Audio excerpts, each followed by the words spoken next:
नमस्कार, सत्यहिंदी.com में आपका स्वागत है। एक नजर अब तक की सुर्खियों पर। टाइम्स ऑफ इंडिया के अनुसार पूर्वी लद्दाख में भारत चीन सीमा पर जारी तनाव कम करने के लिए आज कमांडर स्तर की 7वें दौर की बातचीत होगी, जिसमें पहली बार चीन के प्रतिनिधि के तौर पर सीनियर डिप्लोमेट शामिल होंगे।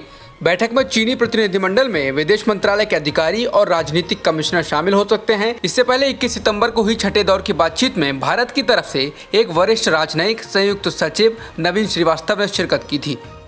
जम्मू कश्मीर के पूर्व मुख्यमंत्री फारूक अब्दुल्ला ने अनुच्छेद 370 हटाने को लेकर एक बयान दिया है, जिस पर विवाद हो गया है। उन्होंने सीमा पर भारत चीन के बीच जारी गतिरोध के लिए धारा 370 हटाने के केंद्र सरकार के फैसले को जिम्मेदार ठहराया है। साथ ही उम्मीद जताई है कि चीन की कोशिशों से 370 फिर से बहाल होगी। उन्होंने इंडिया टुडे को दिए एक इंटरव्यू में कहा कि हमने 370 हटाने को कभी स्वीकार नहीं किया। जो इन्होंने 5 अगस्त को किया है वो यहाँ कबूल करने के लिए कोई तैयार नहीं है। चीन से जुड़े सवाल पर उन्होंने कहा वो लद्दाख में जो कुछ भी कर रहे हैं वो अनुच्छेद 370 हटाने के कारण है, जिसे उन्होंने कभी स्वीकार नहीं किया है। अल्लाह करे उनके इस जोर से हमारे लोगों को मदद मिले और 370 और पैते से जम्मू कश्मीर में बहाल हो।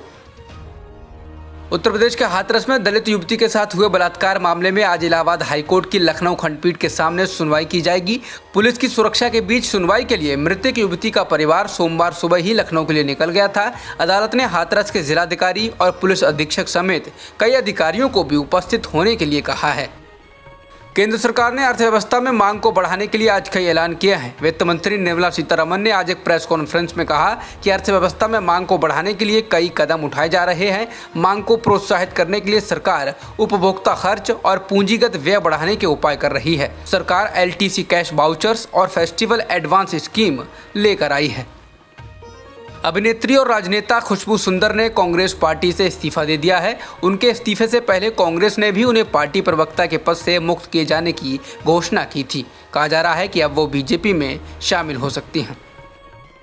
बिहार चुनाव के लिए पार्टियों के प्रचार अभियान ने रफ्तार पकड़ ली है। बिहार के मुख्यमंत्री नीतीश कुमार भी आज से पहले चरण के चुनाव के लिए अपना चुनाव प्रचार अभियान शुरू करने जा रहे हैं। नीतीश कुमार 12 और 13 अक्टूबर को वर्चुअल सभाएं करने वाले हैं, जिसमें वो 35 विधानसभा सीटों पर लोगों से जनसंपर्क करेंगे।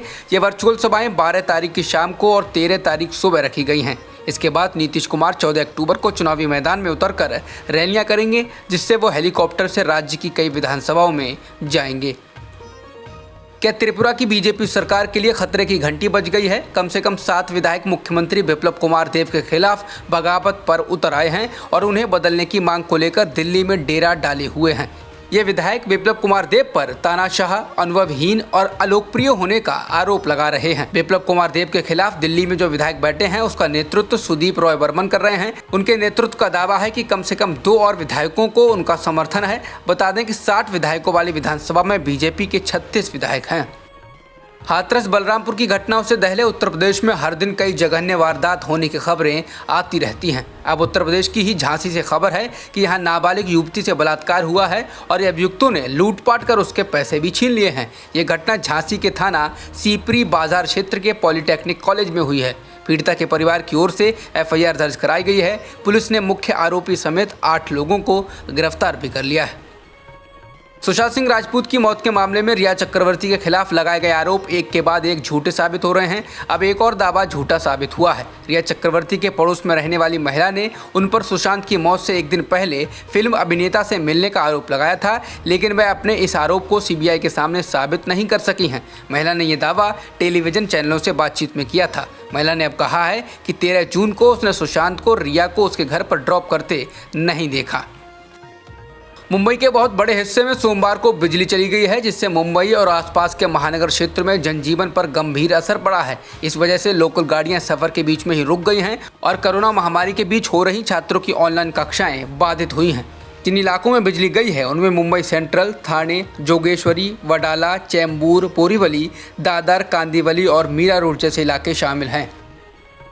भारत में एक दिन में 66,732 नए मामले सामने आए हैं और 816 लोगों की मौत हुई है, जिसके साथ ही देश में कुल संक्रमितों का आंकड़ा 71,20,000 के पार हो गया है और मृतकों की संख्या 1,09,000 से ज़्यादा हो चुकी है।